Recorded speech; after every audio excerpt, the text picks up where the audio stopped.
मैंने उसे देखा। मैंने ज़रा सा सोचा।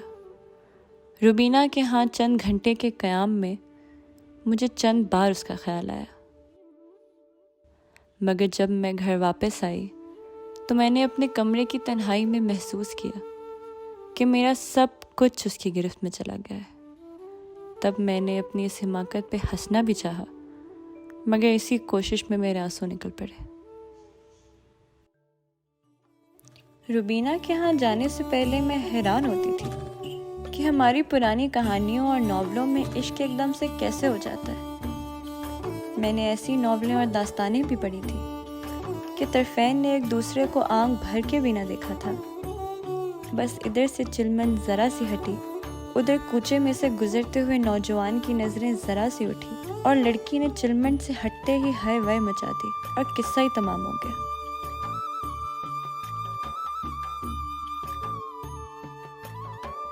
सहेलियाँ मुझसे पूछती थी कि जब तुम्हें नॉवलें और दास्तानें इतनी बेजोड़ लगती हैं तो तुम इन्हें पढ़ती ही क्यों हो, और मैं कहती थी कि मुझे लतीफ़ों से रग़बत है।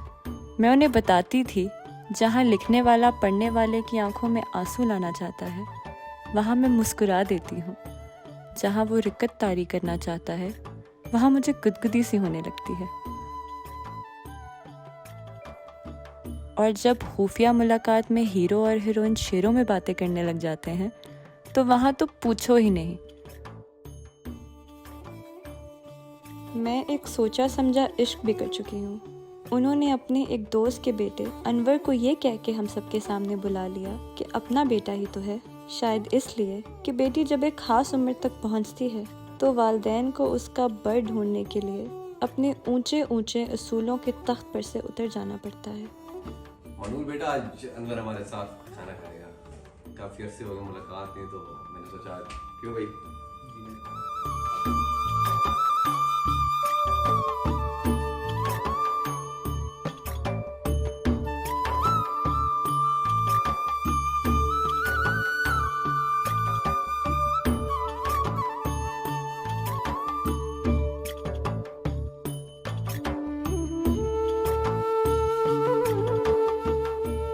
ये तो खैर मैं आज कह रही हूँ, मगर उस वक्त अब्बा जी की दरिया दिली देखकर मुझे उन पर बहुत सख्त प्यार आया था।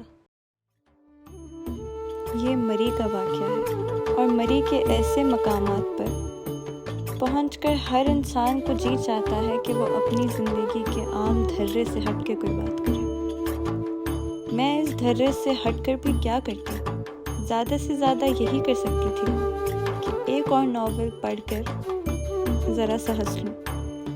मगर फिर अब्बा जी अनवर को अंदर ले आए और 2 हफ्तों की मुसलसल मुलाकातों के बाद मुझे महसूस हुआ कि अनवर मुझे चाहता है। चंद दिन बाद मुझे इंकशाफ हुआ कि मैं भी अनवर को चाहती हूँ।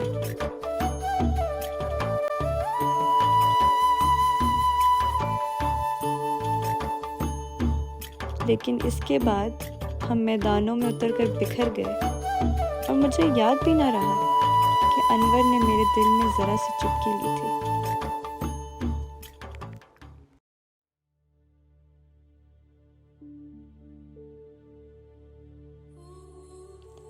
कोई महीना भर बाद अनवर के अब्बा का मेरे अब्बा के नाम पर ख़त आया कि अनवर की शादी हो रही है और हम सबको इसमें शामिल होना है।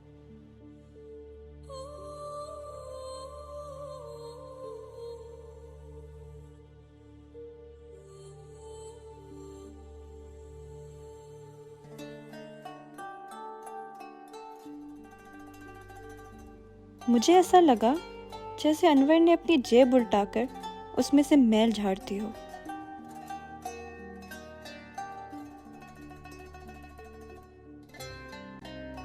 सारा दिन मैंने मुंह बसोड़े रखा।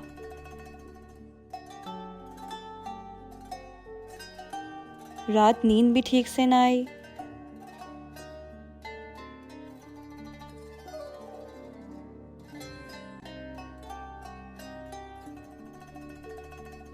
सुबह को हमारी बिल्ली के पंजे में कांटा चुभ गया।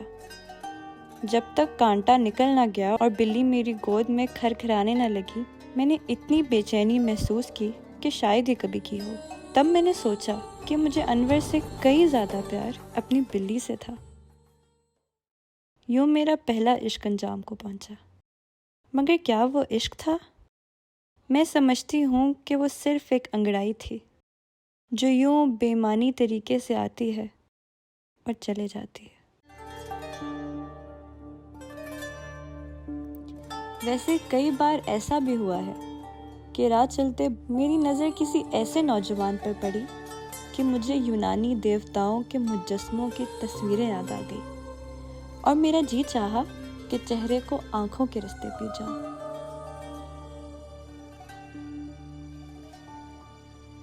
इंसान को अपने अंदर जज़्ब भी कर लो तो तब भी कम ही समझ आएगा। मैं समझती थी कि मैंने अनवर को समझ लिया है, मगर क्या सचमुच में मैंने उसे समझ लिया था?